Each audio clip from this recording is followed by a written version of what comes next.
제가 집사일 때 중학교 친구들을 만나가지고 같이 함께 이런저런 얘기를 하다가 갑작스럽게 종교적 질문을 하게 됩니다. 그래서 그 질문이 경철아, 너 진짜 예수 믿으면 천국 가니? 이렇게 물어보더라고요. 여러분 이런 질문 많이 받아보셨습니까? 저도 그 집사 때도 그 기억이 아주 생생나는데요.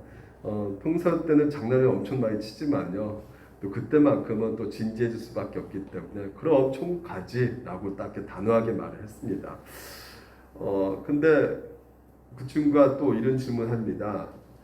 그러면 죽기 전에 믿으면 천국 가냐? 이렇게 말을 하더라고요. 죽기 직전에 믿으면 천국 가냐? 이렇게 말을 하더라고요. 그래서 저도 뭐 믿으면 되니까 죽기 전에 믿으면 천국 가지 당연하지 이렇게 대답을 했어요. 그랬더니 그래 그러면 나는 죽기 전에 믿겠다. 그러니까 나한테 전도하지 마라. 그때 가서 전도해라.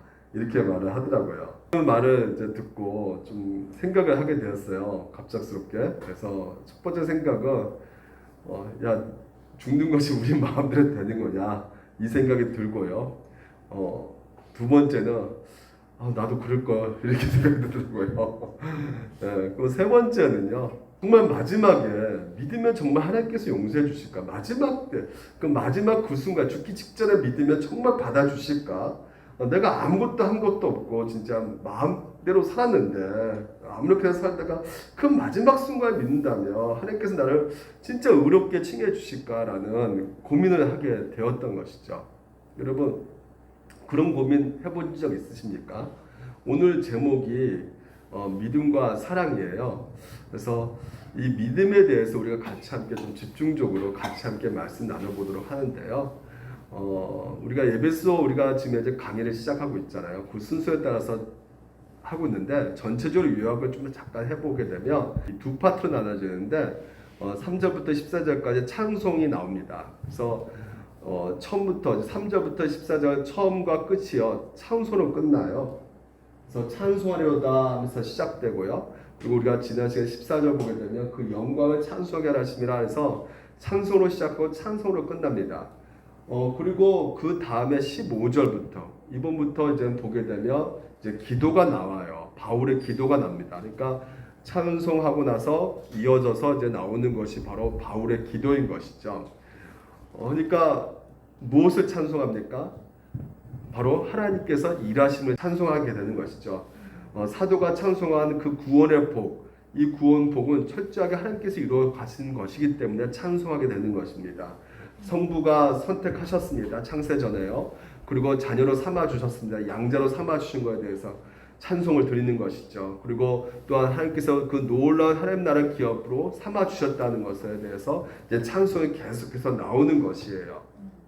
그래서 사도 바울은 이렇게 하나님께서 우리 가운데 행하셨던 것이 얼마나 멋지냐, 영광의 그 찬양을 이제 드리자고 하는 것이죠. 성도들에게 또한 우리들에게도 이렇게 권면을 하고 있는 것입니다. 사도의 그 감격 가운데 이제는 이 사도의 찬송이 끝나자마자 바로 이어져 있는 것이 뭐냐면 교회를 향한 사도의 기도인 것을 또한 보게 됩니다. 그래서 15절부터 23절까지 에베소 교회를 향한 바울의 기도가 나오고 있어요. 근데 이 가운데 뭐가 들어가 있냐면요. 오늘 16절에 이제 감사의 기도가 나옵니다. 감사하고 있다는 것이에요.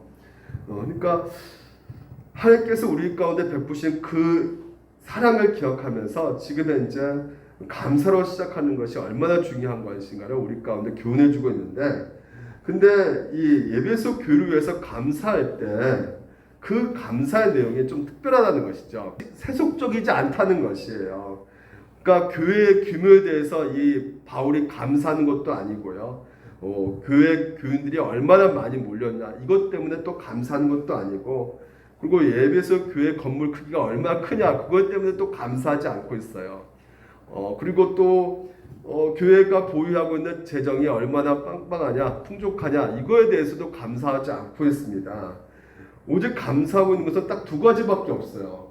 주 예수 안에서 너희 믿음과 모든 성도를 향한 사랑을 감사하고 있다는 것이에요. 이것을 내가 들었다는 것입니다. 이 사도 바울이요. 그러니까 지금 이제 에베소 교회에서 지금 이제 떨어져 있는 이 바울이 지금 이 소식을 들었는데 그 소식이 무엇이냐면 바로 그들이 주 예수를 믿는 믿음 그리고 또한 그 성도를 향한 사랑을 듣고 너무나 감사하다고 하나님 앞에 감사를 들고 있는 것을 보게 됩니다.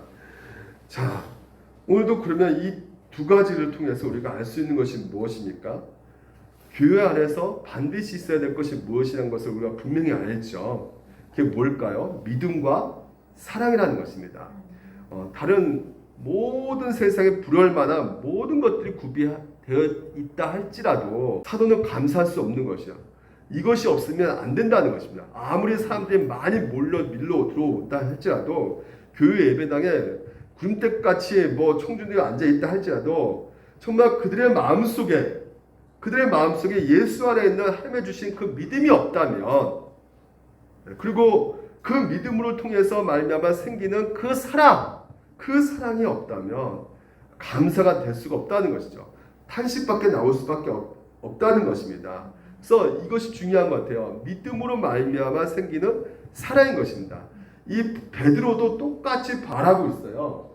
바울처럼 똑같이 말하고 있어요. 보니까 베드로서 보니까 너희는 그를 죽은 자 가운데서 살리시고 영광하신 하나님을 그리스도로 말미암아 믿는 자니 너희들은 믿는 자면 뭐라 말합니까? 22절에 너희가 진리를 순종함으로 너희 영혼을 깨끗하게 하여 거짓이 없이 형제를 사랑하기에 이르렀으니 어떻게 해요? 마음으로 뜨겁게 서로 사랑하라고 말하고 있습니다. 그러니까 믿음과 사랑은 같이 가는 거예요. 구분할 수 있지만 같이 가는 것입니다. 이것을 우리가 신학적인 어떤 표현으로 하면 이렇게 됩니다. 이 믿음은 그러니까 믿음으로 우리가 의롭게 여김 받게 되잖아요. 그러니까 이게 칭이라는 것이죠. 그리고 그것은 이제 하나님이 우리를 사랑한다는 것을 말해주고 있는 거 아니겠습니까? 그러니까 수직적 사랑을 받고 있다면 반드시 우리 가운데 이 성도를 향한 그 사랑이 우리 가운데 있어야 된다는 것이죠. 이게 수평적인 이웃 사랑이라고 말할 수가 있는 것입니다.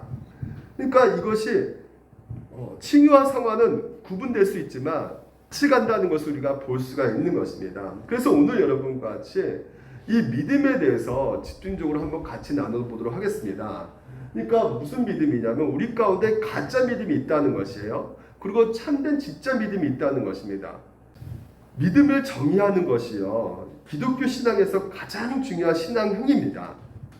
왜냐하면 세상에 수많은 믿음의 종류들이 있기 때문에 그렇다는 것이에요.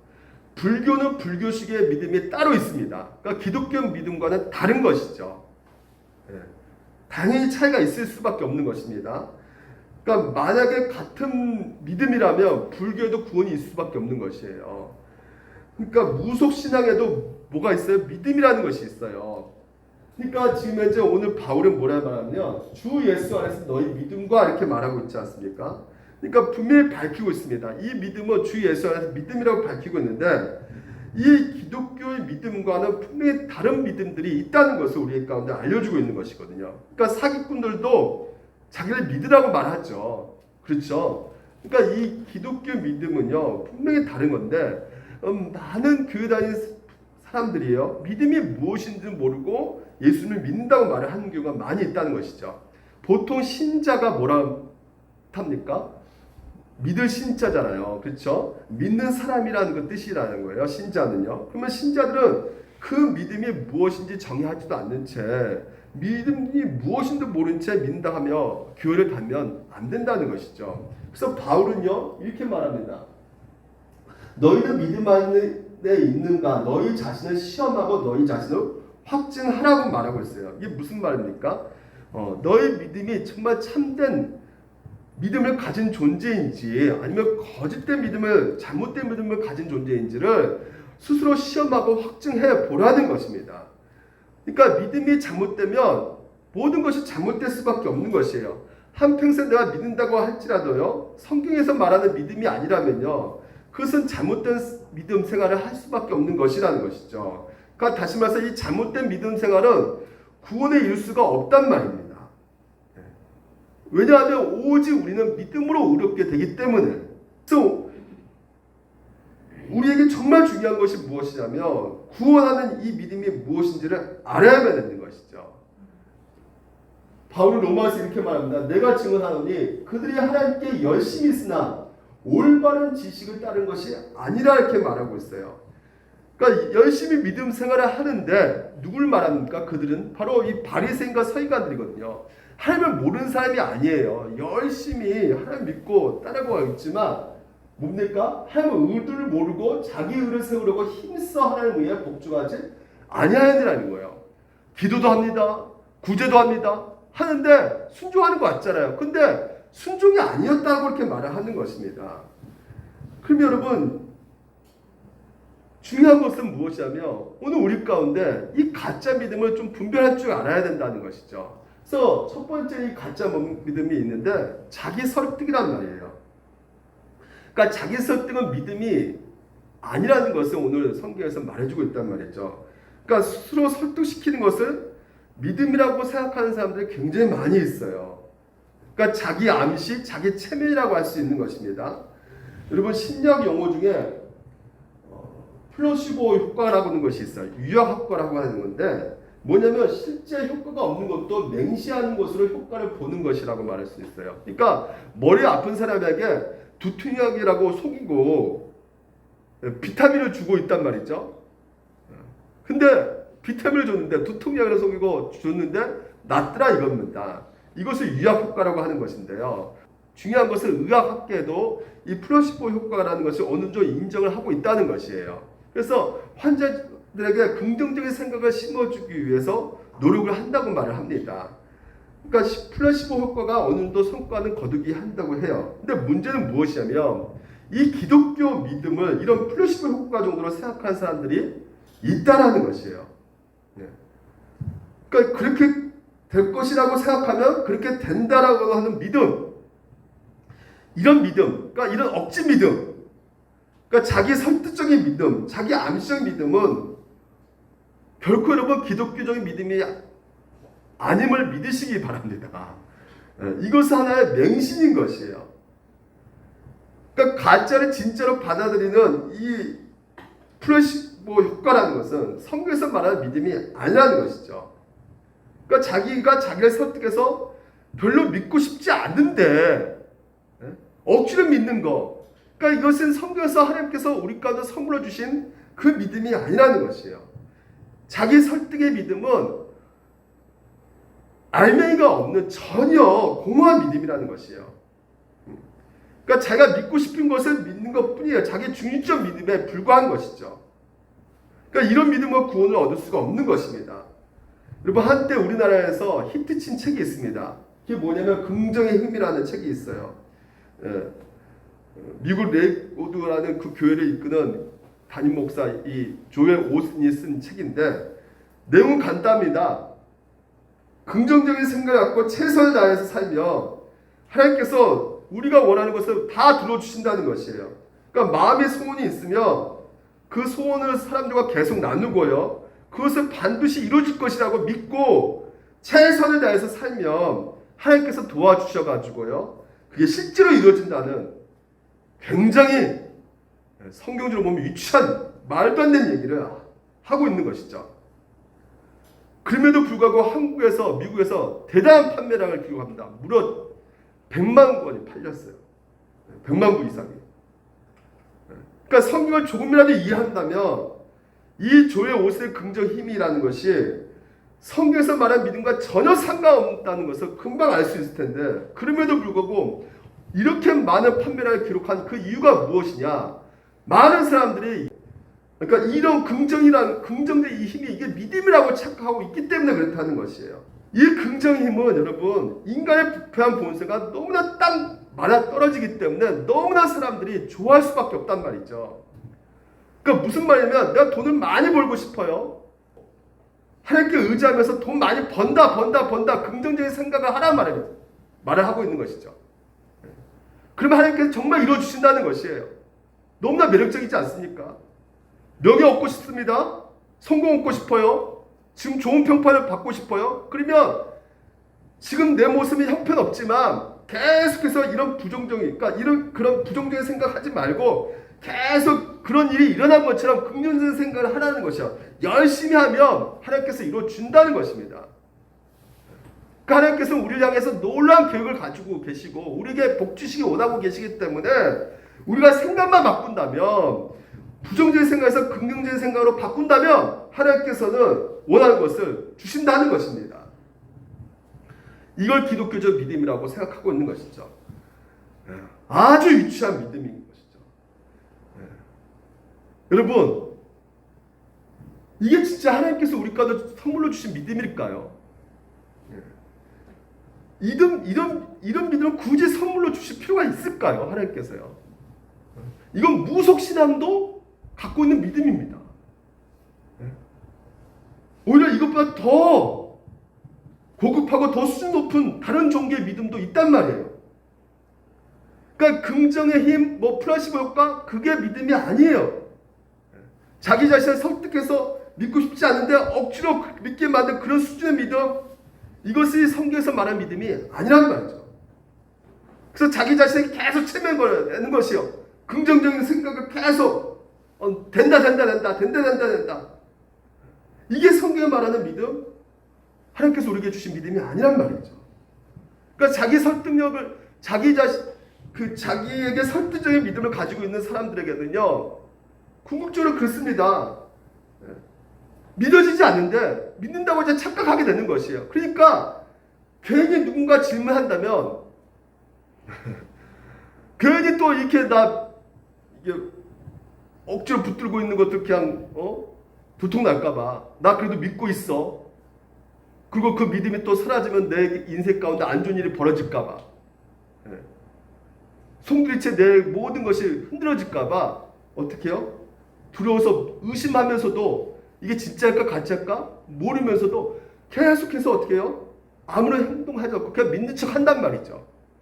이 교주들이 이런 방법을 많이 씁니다. 솔직히 말씀드려서. 그래서 이런 믿음은요, 실제로 뭐와 연관이 되어 있냐면 기복주와 연관될 수밖에 없는 것이고요, 당연히 우리를 율법주로 몰고 갈 수밖에 없는 것이에요. 자기 믿음을 완전히 방치해 두는 것입니다. 맹심입니다. 눈을 감고 그냥 무조건 믿으라는 것이에요. 믿으면 된다는 것입니다. 무조건. 이것은 우리 부패한 본성에 불과한 거예요. 여러분, 이것은 가짜로 믿는 것입니다. 거짓 믿음이라는 것이에요. 두 번째 믿음은 하나님을 설득한다는 것이죠.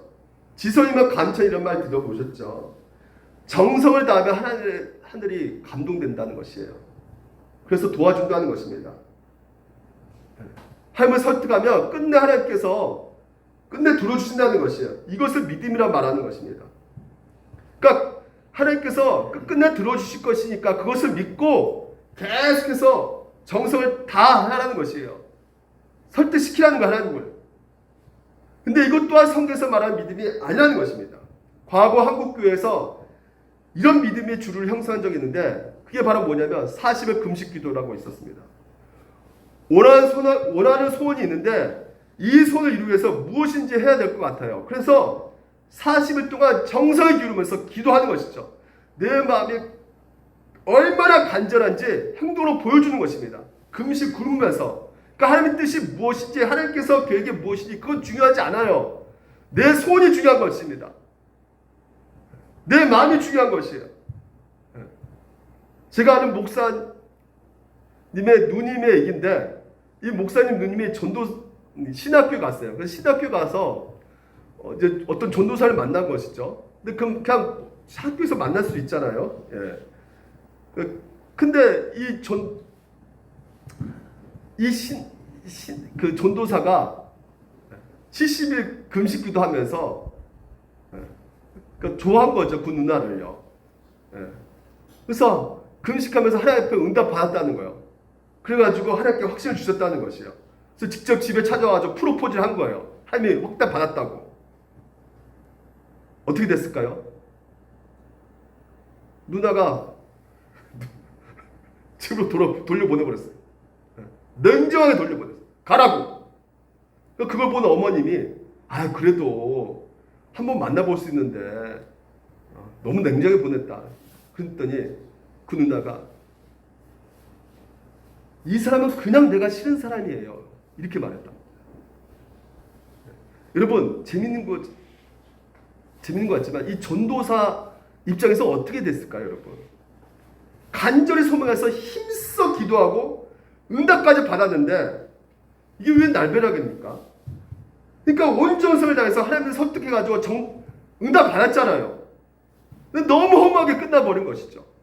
저도 이런 적이 몇 번 있었어요, 여러분. 우리가 그럴 때가 많다는 것입니다. 하나님을 설득해서 내가 원하는 것을 얻으려고 하는 믿음으로 믿음 생활할 때가 너무나 많다는 것이에요. 이것이 전형적인 우리 잘못된 믿음이라는 것입니다. 여러분, 열왕기상 보게 되면 그 바알과 아세라 신상을 섬기는 이방 종교 지도자들과 엘리야하고 싸우는 장면이 나오지 않습니까? 그때 송아지를 제단 올려놓고 기도를 해서 불을 내리는 신이 진짜 신이다 라고 시험을 하죠. 근데 850명이 이방 선지자들이요, 어떻게 하면 큰 소리를 부르짖고요, 칼과 창으로 그들 몸을 완전히 상하게 하고요, 그리고 뭐요? 미친 듯이 떠듭니다. 광란에 휩싸게 되는 것이에요. 근데 어떻게 됩니까? 응답됩니까? 하나님을 어떻게 설득시키기 위해서 마음을 움직이려고 하는데 그렇게 막 애썼는데도 안 돼요. 오히려 엘리야는 어떻게 합니까? 주 여호와는 하나님이신 것과 주는 그들의 마음을 되돌이키심을 알게 하소서. 엘리야는 소리도 지르지도 않았어요. 뭐 자기 몸에 자야하지도 않고요, 미칠듯이 광야에 뛰어 돌아다니지 않았단 말이죠. 그냥 하나님의 뜻을 따라 하나님 되심을 나타내 주기를 기도했단 말이죠. 그리고 응답되었단 말이에요. 여러분, 하나님을 설득하는 거, 하나님 마음을 움직여서 내가 오는 것을 기억고 얻어내는 거, 그것은 믿음이 아니에요. 오히려 정반대죠. 여러분, 내가 설득당하는 것이죠. 그렇지 않습니까? 오늘 하나님께서 우리에게 주신 믿음의 목적이 바로 그것이에요 말이죠. 하나님께서 우리를 꺾는 것이지 내가 하나님을 꺾는 것이 아니란 말이에요. 우리가 내 고집대로 살고 싶을 때가 얼마나 많습니까? 하나님을 설득해서 기어코 하나님께 인정받으려고 하는 것이 얼마나 많이 있어요. 근데 그것은 믿음이 아니란 말이죠. 요나 우리가 수요일날 배우죠. 요나를 보면 우리가 쉽게 알 수 있습니다. 요나가 어떻게 합니까? 니네로 가라는데 다시스로 가버려요. 하나님을 거꾸로는 것이죠. 그러니까 하나님을 거꾸로가 하는 이 요나. 그런데 어떻게 하나님은 또 끝까지 추적하시죠, 요나를요. 그러니까 요나를 거꾸로 보이는 하나님. 결국 누가 이깁니까? 누가 이길 수밖에 없어요? 요나는 피조물입니다. 하나님은 창조주시고요, 하나님은 설득당하신 분이 아니시란 말이에요. 피조물 우리가 어떻게요? 설득당할 수밖에 없는 것이란 말이죠. 그러니까 하나님을 어떻게 해서 설득하고 자기 고집대로 살려고 하는 모든 사람들은요, 여러분 가짜 믿음을 갖고 사는 것입니다. 그래서 로마서에서 분명히 말하고 있죠. 그들의 하나님께 열심히 있으나 올바른 지식을 따르지. 그러니까 올바른 지식이 너무나 중요하단 말이죠. 이게 바로 뭘까요? 성경의 가르침이란 말이에요. 성경의 가르침에 따라서 우리가 믿어야 된단 말이죠. 그 성경의 가르침은 뭐라는 것이에요? 교리란 말이죠. 교리. 그래서 오늘 분명히 말하죠. 진짜 믿음은 무엇이냐? 이런 말이나 주 예수 안에서 너희 믿음과 이렇게 됐어요. 중요합니다. 우리가 두 가지를 믿어야 되는 것이에요. 로드예요. 로드. 주. 주. 구원자. 예. 그냥 믿는 것이 아니라, 다시 말해서 하나님께서 주 예수에 대한 주 예수에 대한 믿음이라는 것입니다. 그러니까 대상이 확실하게 있다는 것입니다. 그 어떤 예수님에 대한 믿음이냐? 그것이 바로 뭐예요? 주 구원자라는 것이에요. 주는 뭡니까? 로드, 주인이란 말이에요. 그분이 통치하시고 지금도 다스리고 계신다는 것이죠.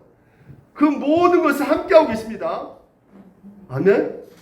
우리가 몰라서 그랬지, 그분이 지금 과거에도 함께 하시고 지금도 함께 하시고 앞으로도 우리 인도하실 것이에요. 모든 것을 주관해 가시는 것이에요. 여러분, 그것을 믿으셔야 됩니다. 두 번째는 그분이 뭐예요? 구원자 되신다는 것이죠. 그러니까 예수 외에는 다른 어떤 구원도 없다는 것이에요. 그러니까 믿음이 그들 안에 있다는 것을 보고 바울이 기뻐하는 것이, 그러니까 가장 기뻐하는 것이 뭡니까? 오늘도 연결청 목사 여러분을 보고 기뻐해야 될 것이 무엇입니까? 이 믿음이란 말이에요. 이 믿음을 꽉 붙잡고 있어야 됩니다. 예수 그리스도밖에는 구원이 없다는 것입니다. 믿고 있어야 된다는 것이죠. 그래서 이 믿음에 대해서 구체적으로 우리가 13절 보십시오. 우리가 살펴보았던 말씀입니다. 에베소 1장 13절. 그 안에서 너희는 진리의 말씀 곧 너희의 구원의 복음을 듣고 그 안에서 또한 어떻게요? 믿어 이렇게 되어 있어요. 여러분 믿음, 오늘 여러분 우리가 이 구원이라는 것이 듣고 어떻게 해요? 믿음으로 받는다는 사실 있죠. 그럼 여러분 믿음이 먼저일까요? 하나님의 은혜가 먼저일까요? 우리가 은혜로 구원받는다잖아요. 그렇죠? 근데 오늘 보니까 믿음으로도 또 구원받는 거예요. 그러면 은혜로 구원 뭐가 더 앞설까요? 예를 들면 이겁니다. 제가 수영을 잘합니다. 네. 어느 정도 합니다. 네, 죄송합니다. 수영을 잘하시는 분이 계셔가지고 네, 저 수영하는 모습 봤어요. 네. 어느 정도 해요. 그래도 자유형을 하고 있습니다. 네. 근데 광초에서 어떤 사람이 떠내려가요. 그래서 수영을 해가지고 줄을 확 던졌어요. 그 사람 살리기 위해서. 근데 그 사람이 살려냈어요. 자, 그럼 여러분 그 사람이 살아난 것은 어떻게 살아났을까요? 내가 던졌까 살아난 겁니까? 그 사람이 줄을 잡았기 때문에 살아난 겁니까? 뭐가 먼저 동시에 이루어졌지만 그래도 어떻게 된 겁니까? 제가 줄을 던졌죠. 던진 게 먼저죠. 네. 다시 말해서 제가 먼저 던진 것은 하나님의 은혜에 해당되는 것이고요. 그 사람을 잡는 것은 뭐예요? 믿음이란 말이죠. 그러니까 믿음도 역시 누구의 역사다? 하나님의 은혜의 역사란 말이에요. 그러니까 은혜의 결과라는 것이죠. 그러니까 은혜가 먼저 와야 하는 것이에요. 그의 반응에 대해서 믿음이 따라오는 것입니다. 그러니까 은혜라는 것이 바로 구원의 근거가 되는 것이고 믿음이라는 것은 구원을 받는 수단과 통로가 되는 것입니다. 이게 너무나 중요합니다. 왜냐하면 내가 믿었다고 생각하거든요. 내가 잘 믿었기 때문에 구원받았다고 생각하거든요. 근데 은혜가 먼저 주어졌던 것이에요. 그래서 그 믿음도 우리 가운데 선물 하나님께서 주신 것입니다. 그러니까 은혜가 먼저 온다는 것은 늘 여러분들이 기억하셔야 되는 것이에요. 그럼 믿음으로 구원받았단 말은 그럼 무엇이냐? 오직 믿음으로 의롭게 여김을 받았다는 거거든요. 우리가 이게 우리 종교 개혁의 모토입니다. 오직 믿음, 오직 영광, 오직 성경, 오직 예수. 이 오직 믿음, 이게 바로 뭐냐면 믿음으로 우리를 의롭게 여김 받는 것이 바로 칭의, 의롭게 여겨 주셨다는 것이에요. 그러니까 이 신칭의가 오늘 우리 종교개혁의 핵심적인 모토가 되는 것이에요. 이게 얼마나 중요하냐면 루터가 뭐라 말하냐면 교회와 모든 신앙의 태양 자체이며 뭐가요? 이 신칭의가 이 칭의론이라고 할 수 있겠는데 이 칭의가 그렇단 말이죠. 낮이며 빛이 낸다는 거예요. 칼빈 선생은 이 신칭의 이 교리가 서면 교회가 서고 이게 무너지면 교회가 다 무너진다고 말을 할 정도예요. 그러면 이 신칭 교회가 어떤 의미가 있길래 이렇게 중요하느냐? 오늘 여러분 이게 정확한 우리 참된 믿음입니다. 칭의는 무엇입니까? 칭의는 우리 아까 살펴보았죠. 하나님의 값없는 은혜의 행위라는 것이에요. 하나님께서 하신 것이란 말이죠. 그래서 하나님은 우리의 모든 죄를 용서하시고 그 안에서 우리를 의롭게 여겨 받으신 것이며 그 은은 다만 그리스도께서 우리에게 전가시킨 의며 우리는 뭐라고요? 믿음으로만 받는 것이다 라고 말하고 있어요. 그러니까 이 칭의라는 것은 어디서 쓰는 용어냐면 법정에서 쓰는 용어예요. 그러니까 칭의에 이렇게 생각하면 먼저 떠오를 것이 법정 장면을 떠오르시면 됩니다. 그러니까 법정에 서면 재판은 판사가 있죠. 재판관이 있습니다. 또 누가 있을까요? 그렇죠. 고소를 받는 피고인이 있습니다. 고소한 고소인이 있어요. 그리고 피고인을 변호하는 변호인이 있단 말이죠. 변호사가 있단 말이에요. 첫 번째 판사가 있습니다. 판사가 우리 하나님이시죠. 아주 공정하기로 소문난 분이십니다. 불을 참지 못하세요. 그분이 내 얘기 출애굽 보게 되면 이렇게 나오죠. 거짓을 멀리하 무지한 자와 의로운 자를 죽이지 말라. 나는 악인을 절대 의롭다 하지 않는다고 말하고 있어요. 아주 공의롭게 판단하고 심판하신 분이시단 말이죠. 근데 그 판사는 하나님이신데 그 법정 앞에 끌려온 사람이 있어요. 그 사람이 누구냐? 염경철입니다. 누군가가 고소했단 말이죠. 그 고소가 누굴까요? 바로 마귀입니다. 마귀. 마귀가 성경에 뭐라고 합니까? 대적 마귀 이렇게 표합니다. 그래서 마귀가 계시록 보게 되면 뭐합니까? 우리 형제를 참소하던 자, 곧 우리 하나님 앞에서 밤낮 참소한단 말이죠. 이 사람 보십시오. 이게 염경철입니다. 이게 이 사람 얼마나 어저께도 승질을 부리고 죄짓고 진짜 이런 이거 완전히 이거 사악한 놈이에요. 이거 완전히 이런 쓰레기도 없습니다. 그러니까 죄 지은 것은 낱낱이 다 밝힙니다. 근데 중요한 것은 맞아요, 틀려요? 마귀가 없는 사실 가지고 말합니까? 있는 사실 가지고 말합니까? 왜 없는 사실? 어저께도 얼마나 승질 부렸는데요. 있는 사실 가지고 마귀가 말합니다. 왜 하나님 앞에 없는 것을 말하겠어요? 전부 다 내가 지은 죄를 하나같이 다 가지고 와서 참소한단 말이죠. 조목조목 다 아는 거 하나님 아버지 앞에. 그럼 하나님께서 이제 어떻게 심판하실까요? 자 보십시오. 이 너무나 중요해요. 로마서 이렇게 말합니다. 여기 여러분 해당된 게 있는가 한번 보세요. 그 모든 불의, 추악, 탐욕, 악의가 가득한 자, 시기, 살인, 분쟁, 사기, 악독이 가득한 자요, 수군수군하는 자요, 비방하는 자요, 하나님께서 미워하는 자요, 능욕하는 자요, 교만하는 자요, 자랑하는 자요, 악을 도모하는 자요, 부모를 거역하는 자요, 악을 도모하는 자요, 우매한 자요, 배약한 무정한 자요, 무자비한 자라. 이래한 자 다 어디 있다고요? 판결 어떻게 내리셔야 됩니까? 하나님께서 어떻게 내리셔야 돼요? 사형입니다. 사형. 하나님께서 우리 마음까지 다 알고 계신 분이기 때문에 그냥 사형입니다. 우리는. 여러분 여기 포함되지 않는 거 있어요? 없어요? 저는 여기 다 해당되는 것 같아요. 보니까 그냥 사형입니다. 저는 판결이. 근데 그때 변호인이 나타나는 거예요. 그 변호인에 대해서 이렇게 말합니다. 그러므로 자기를 이기고 하나님께 나아간 자들은 온전히 구원할 수 있으니 이는 그 하나님 예수님께서 항상 살아계셔서 그들을 위하여 간구하십니다.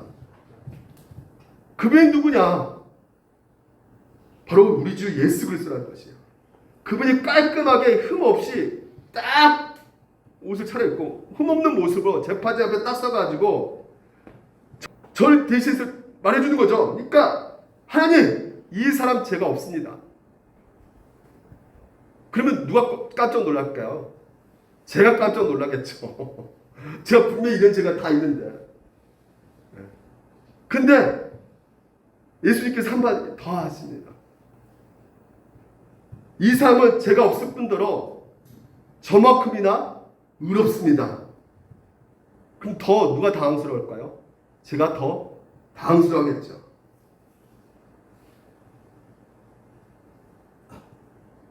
이상한 변호를 하고 있단 말이에요. 말도 안 되는 변호를 하고 있단 말이죠. 그리고 이 예수가 변호하는 말을 하나님께서 다 듣습니다. 자, 고소인한테 듣고요. 예수님, 그러니까 변호인한테 듣습니다. 그리고 하나님께서 뭐라고 말씀하실까요? 피고인 염경천 뭐라고 말씀하실까요? 피고인 염경천 의롭다. 이게 무슨 일일까요? 보십시오. 누가 능히 하나님께서 택하신 자들을 고발하리요? 의롭다 하신 이는 누가라고요? 여러분 생각 말도 안 되는 일이잖아요. 근데 예수님께서 변호하시는데 누가 정죄하리요? 죽으실 뿐 아니라 다시 살아나신 이는 그리스도 예수님 그는 하나님 우편에 계신 자요 우리 위하여 간구하시는 자신이라 이렇게 말하고 있어요. 마귀는 계속해서 우리를 정죄합니다. 정죄 자체가 나쁜 건 아니죠. 근데 있는 죄를 그대로 정확히 말하는 건데 나쁜 것은 아니지만 변호인 예수님께서 무엇이라고 말했길래 어떻게 하셨길래 하나님께서 우리를 의롭다고 하셨을까? 우리를 의롭게 여겨주시는 거잖아요. 우리는 여전히 죄인인데 우리를 의롭게 여겨주신다는 것이에요. 아까 제 친구 말했잖아요. 제 친구가 진짜 막판에 진짜 하나님을 믿게 됐어요. 막판에 믿고 하나님 앞에 딱 섰는데 그 법정 앞에서 그 마귀가 고소하는 거죠. 저 친구는 연경처럼 맨날 괴롭히고 예수 믿는다고 핍박했고 조롱했고 그런 친구예요. 저거 왜 지금 현재 천국 보내주려고 합니까? 저거 안 됩니다. 참소하겠죠. 그때 변호인이 딱 나서서 또 말해준단 말이죠. 친히 우리를 위해서 간구한단 말이에요. 그러면서 뭐라 말합니까? 죽으실 뻔 다시 살아나신 이는 죽으실 뿐만 아니라 누구를 위해서 죽으셨다는 것이에요. 우리 죄를 대신해 죽으셨다는 것이죠. 그리고 뭡니까? 부활하셨단 말이에요. 그러니까 내가 가지고 있는 모든 의로움을 예수님께서 내가 가지고 있는 모든 의로움을 내가 어떻게 하셨다는 것이에요? 아까 어떻게 해요? 그 의는 다만 그리스도께서 우리에게 어떻게 하셨다고요? 전가시켜 주셨단 말이에요. 우리가 사형에 당하는 그런 행동을 했지만요. 이제는 예수님께서 오늘 우리 가운데 행하신 하나님 말씀을 다 순종하신 그 순종의 그 모든 율법을 지킴으로 오늘도 그 예수 그리스도의 의를 우리 가운데 전가시켜 주심으로 말미암아 우리가 의롭게 여김 받게 되었다는 것입니다. 예수 그리스도께서 부활하셨어요. 그러니까 부활하셨다는 것은 뭘 말해주고 있는 것입니까? 그냥 평상시에 의롭다가 착한 일 하다가 여러분 예수님께서 그냥 죽어버렸어요. 그러면 많은 사람들이 그 자기 죄 때문에 죽은 거 아닌가? 이렇게 생각하겠죠. 하지만 의로우신 재판장인 하나님께서 이 사람은 죄가 없다는 의미로 여러분 죄가 없으면 어떻게 해야 됩니까? 살아나야죠. 죄 있으면 어떻게 돼요? 사형대가 죽어야 되는데 죄가 없잖아요. 그러니까 그래서 다시금 살려주신 것이란 말이죠. 하나님께서 성부 하나님께서 다시 성자였으면 부활시켰단 말이죠. 자기 죄 때문에 죽은 것이 아니라 다른 사람의 죄 때문에 죽은 것이기 때문에 의롭다 해가지고 살려주셨단 말이죠. 그래서 예수님께서는 자기 의로움을 우리에게 주신 것입니다. 그것은 뭐예요? 오늘도 예수님께서 우리 가운데 변해 주셔가지고 이제는 우리는 예수님과 따라합시다. 하나로 묶여져 버렸단 말이에요. 그래서 예수께서 나의 죄에 대해서 죽으시고 예수께서 부활하셨을 때 나도 함께 부활하게 된 것이 단 한 번으로 이루어졌단 말이죠. 그 앞에서 하나님은 우리의 모든 죄를 용서하시고 그 앞에서 우리를 의롭게 여겨 받으신 것이며 이게 의롭게 여김 받은 것이 그냥 단순하게 그냥 착한 친구가 이 정도가 아니란 말이죠. 예수 그리스도 이 땅에 사시면서 하나님 말씀에 지키셨던 그 모든 순종 하나하나까지 다 그대로 우리에게 주셨단 말이에요. 그래서 하나님께서 우리를 볼 때 그냥 착하다 연목사 이 정도가 아니라 하나님께서 예수를 보시는 것처럼 우리를 보신단 말이에요. 믿으십니까? 이게 바로 칭이라는 것이에요. 이게 오늘 우리 기독교의 핵심 교리입니다. 이건 무너지면 다 무너지는 것이에요. 그 얼마나 여러분 이게 중요하기 때문에 제가 강조해서 말합니까? 우리 하이데베르크 그 요리문답에서도 정확하게 말합니다. 자 보십시오. 당신은 어떻게 하나님 앞에서 의롭다함을 얻습니까? 오직 예수 그리스도에 대한 참된 신앙에 의해서입니다. 비록 나의 양심이 모든 하나님의 계명에 반해서 악의 죄, 이게 보통 죄가 아니라 심각한 죄, 사람을 죽이는 죄까지 저질렀단 말이죠. 그런데도 어느 하나도 결코 온전하게 지키지 못했음에 대해서도 나에게 가책을 주고 또한 지금도 나에게 모든 악을 향하는 성향이 있어도 지금 여러분도 계속해서 악을 저주고 있단 말이에요. 그런 상태에 있음에도 불구하고 그럼에도 내가 받을 만하지도 않지만 자격이 없죠. 공로가 없으니까 자격도 없는 거예요. 내가 한 게 없으니까 계속 죄만 짓고 있으니까. 근데 순전한 은혜로서 하나님께서 마치 내가 죄를 한 번도 짓지 않는 것처럼 여겨주신다는 거예요. 누구처럼? 예수님처럼. 예수님 한 번도 죄를 짓지 않았잖아요. 여러분은 예수를 보고 계신단 말이죠. 할렐루야. 죄인이 아니었던 것처럼 여겨주신다는 거예요. 놀랍지 않습니까? 누구의 의예요? 예수 그리스도의 의예요. 그 의로 오늘 여러분들이 다시 이게 거듭났다고 얘기해요. 보십시오. 그리스도께서 나를 대신해 온전히 복종하신 것처럼 나를 대신해 온전히 다 100% 복종하셨단 말이에요. 하나님의 명령을, 하나님의 율법을 내가 온전히 복종하듯이 하나님께서 그리스도 온전한 만족, 거룩하심을 내게 허락하시고 내 것을 여겨주셨다는 것이에요. 이게 바로 정갈합니다. 정갈.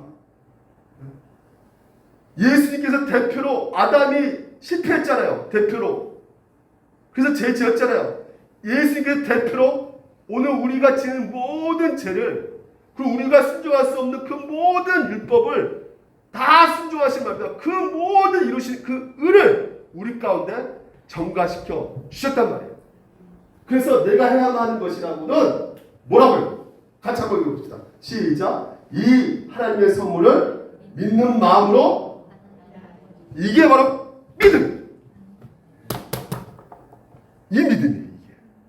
이게 진짜 오리지널 믿음이에요. 이 신칙이에요. 예수님께 다 하셨어요. 여러분, 그래서 보십시오. 이게 너무나 중요하기 때문에 오늘 여기서 제가 사랑으로 넘어가야 되는데 이걸 다시 한번 강조시키는 거예요. 여러분에게.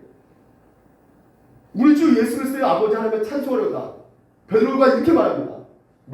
그의 많으신 궁율대로 예수 그리스도 죽은 자 가운데서 부활하게 하심으로 말미암아 어떻게 해요? 우리를 거듭나게 하셨다는 거예요. 부활하게 하셨다는 거예요. 그러니까 다시 말해서 예수님이 부활하실 때 보십시오. 우리가 구원받으려면 어떻게 하면 됩니까? 예수님께서 하신 행동을 그대로 하면 돼요. 그렇지 않습니까? 율법을 그대로 다 지키면 되는 거예요. 그럼 우리 스스로 구원받을 수가 있는 거예요. 예수님 율법 다 지키고 그리고 어떻게까지 해야 돼요? 십자가까지 못 박혀 내 죄의 형벌을 받아야 돼요. 네. 그리고 구원받을 수 있어요. 근데 그게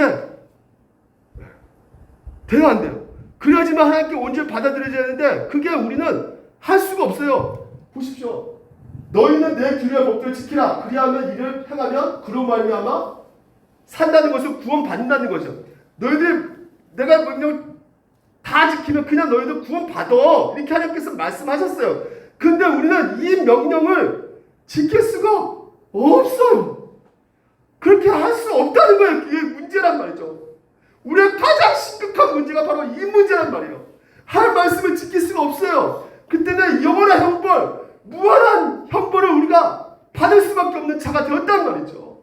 이런 끔찍한 상태에 놓여져 있는 그 우리를 지킬 수가 없는데 완벽하게 지켜야 되는데 지킬 수가 없는 우리를 그러니까 우리 스스로 구원하는 것이 불가능한 그 상태에 있는 우리를 하나밖에 없는 그 아들이 내가 순종할 수 없는 그 순종 예수님께 순종하시고 마치 우리가 순종한 것처럼 여김 받아주시고 그분을 자녀로서 의로운 자로서 예수님 보시고 하나님께서 우리를 받아주셨단 말이죠.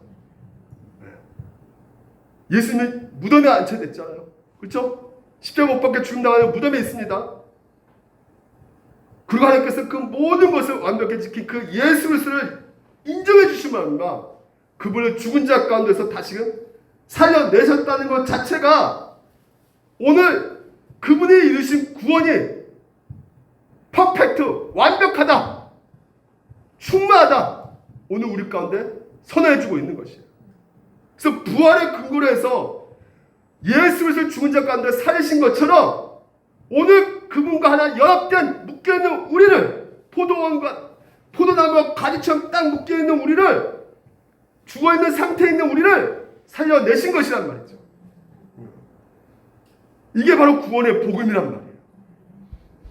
그냥 살려낸 것도 아니고 영원토록 살려냈단 말이죠. 할렐루야. 영원한 나라에 들어가게 됐단 말이죠. 이게 우리에게 베푸신 구원이란 말이에요. 그래서 예배서 2장에서 국민의 품사 하나님이 우리를 사랑하신 그 큰 사랑이네요. 허물나 죽은 우리를 그리스도와 함께 살리셨고 또 함께 일으키사 그리스도 예수 안에서 함께 여러분들이 어디 앉혀있다 지금? 하늘에 앉혀있다는 것이. 할렐루야. 여러분 그런 존재입니다. 이미 하나님께서 여러분을 의롭게 여겨주고 계신 것이란 말이에요. 이것보다 더 큰 축복은 있다 없다. 이 세상에. 히브리서에서 모든 사람은 한 번 죽은 것은 정해진 것이요 그 후에 심판이 있으리라 합니다. 우리는 결국 죽습니다. 죽어야 안 죽어요. 이 사람 천년 만에 사는 거 아니잖아요. 언제 죽을 줄 알아요? 몰라요. 내일 죽을지 내일 모를지 모릅니다. 에? 그래야 안 그래요? 내 인생 끝난다고 생각하셔야 됩니까? 안 해야 됩니까? 예! 끝나고 반드시 심판이 있다는 것을 여러분 생각하셔야 된단 말이에요. 그럼 하나님께서 여러분 삶 최종 심판대 앞에서 여러분에게 물어보실 거 아닙니까? 예? 여러분 불신자도 서 있고 신자도 최종 심판대 앞에 쓴단 말이에요. 그런데 불신자는 자기 죄가 그대로 있잖아요. 변론이 없기 때문에. 하지만 우리는 변론이 있단 말이에요. 지금도 친히 우리를 광고하시는 그분께서 딱 거기서 계셔가지고 우리 더 이상 두려울 것이 있다 없다? 없다는 거예요. 왜? 이미 예수 그리스도 믿음으로 말미암아 의롭다 하기만 받았기 때문에. 그래서 로마서 5장 여러분 이거는 여러분이 그냥 꽉 붙잡고 암기하셔야 되는 겁니다. 죽기 직전까지도 암기하시면 되는 거예요. 자, 이게 핵심이에요. 이것만 듣고 끝낼게요. 그러면 이제 우리가 그의 피로 말미암아 의롭다 하신 그의 피가 뭡니까? 예수 그리스도 피로 말미암아 우리가 의롭다 하심을 받았으니 더욱 그로 말미암아 어떻게 해요? 진노하시면 누구 진노하시며? 하나님의 진노에 하나님의 최종 심판이에요. 그 최종 심판에서 우리가 뭐예요? 예수 피로 말미암아 그 은혜로 말미암아 우리가 구원 받았다는 것입니다. 그러니까 십자가 앞에서 최종 심판대 앞에서 많은 사람들이 뭐라고 생각하고 있냐면 아 그래 우리는 믿음으로 구원 받았지. 하지만 최종 심판 때는 아 그래도 행위를 보지 않았을까? 이 믿음이라는 것이 전혀 우리 가운데 힘쓰지 못하는 것처럼 생각한단 말이죠. 이 믿음이 있어야 되는데 이 믿음이 내 인생 살려주지 못할 거라는 생각이 든단 말이에요. 뭔가 해야 된다고 생각한단 말이죠. 뭔가 내가 그래도 헌금을 많이 해야 되는 거 아닌가? 아 그래도 내가 그래도 목사한테 순종해야 되는 거 아닌가? 또 그 생각 한단 말이죠. 이게 바로 행위 구원론이란 말이에요. 응? 근데 다시 한번 여러분 성경에서 강조합니다. 이 사람이 의롭게 되는 것은 뭐라고요? 율법의 행위로 된 것이 아니다. 아니다. 오직 예수 그리스도 믿음으로 말미암은 줄 알고 우리가 그리스도에서 믿나니 이는 우리가 율법 행위로서가 아니고 그리스도를 믿음으로써 의롭다함을 얻으려 하며 우리 율법 행위로서는 그 어떤 율법 행위로서는 내가 기도 많이 했는데요. 내가 주일성수 잘했는데요. 내가 10조도 잘했는데요. 이걸로 우리가 구원받는 게 아니란 말이죠. 육체가 없다는 거예요. 이미 여러분이 하나님께서 받아주셨답니다. 그렇다면 여러분 오늘 이미 여러분이 하나님 받아주셨다면 오늘 여러분 인생 가운데 더 이상 세상의 판단과 세상의 기준에 좌지우지하지 않을 수가 있단 말이에요. 세상은 여러분 어떤 기준을 봅니까? 기준과 판단이 딱 짜여져 있어요. 보통 얼마나 많이 소유했는지 얼마나 많은 것을 성취했는지, 얼마나 그 사람 능력 있는, 그러니까 성취했으니까 능력 있는 사람이겠죠. 그것에 대해서 판단하고 인정한단 말이죠. 이 세상은. 너 차를 뭘 보고 다니는지, 집이 어디서 사는지, 그 기준과 판단에 따라서 어떤 사람은 성공의 인생이라고 할 수 있고, 어떤 사람은 별볼 없는 인생이라고 할 수 있고, 우리가 그런 가치와 판단 기준을 우리 자신 생각하면서 때로는 어떻게 합니까? 우쭐대기도 하고, 나 그렇지 대단한 사람이지. 또한 그것이 없으니까 어떻게 해요? 비교하면서 낙심 가운데 있단 말이에요. 목회도 나 성도 이거밖에 안 되는데, 나 실패한 거 아닌가? 좌절하기도 한단 말이죠. 우리가 세상의 판단에 따라서 판단받는 사람입니까? 아닙니까? 아니라는 거예요. 이미 우리를 하나님께서는 의롭다고 여겨주셨단 말이죠. 이 놀라운 진리 앞에서 하나님께서 우리를 판단하셨고 이미 정해주셨기 때문에, 여러분 이것을 믿음으로 말미암아 확신 갖고 살아갈 때 오늘도 이 땅에서 그 어떤 것도 여러분을 건들 수가 없는 것입니다. 이 믿음이 때로는 어떻게 해요? 연약한 믿죠. 현실의 고통 가운데 고난 때문에 믿음이 약해질 수가 있어요. 그렇기 때문에 우리가 뭘 드려야 됩니까? 이 복음을, 이 신칭의를 늘 들으셔야 되는 것이에요. 구원의 복음을 듣고 어떻게 해요? 믿어요. 듣고 믿는 것입니다. 오늘도 여러분 그래서 그 믿음으로 승리하는 한 주의 삶을 사시기를 주님의 이름으로 축원드립니다. 우리가 이 시간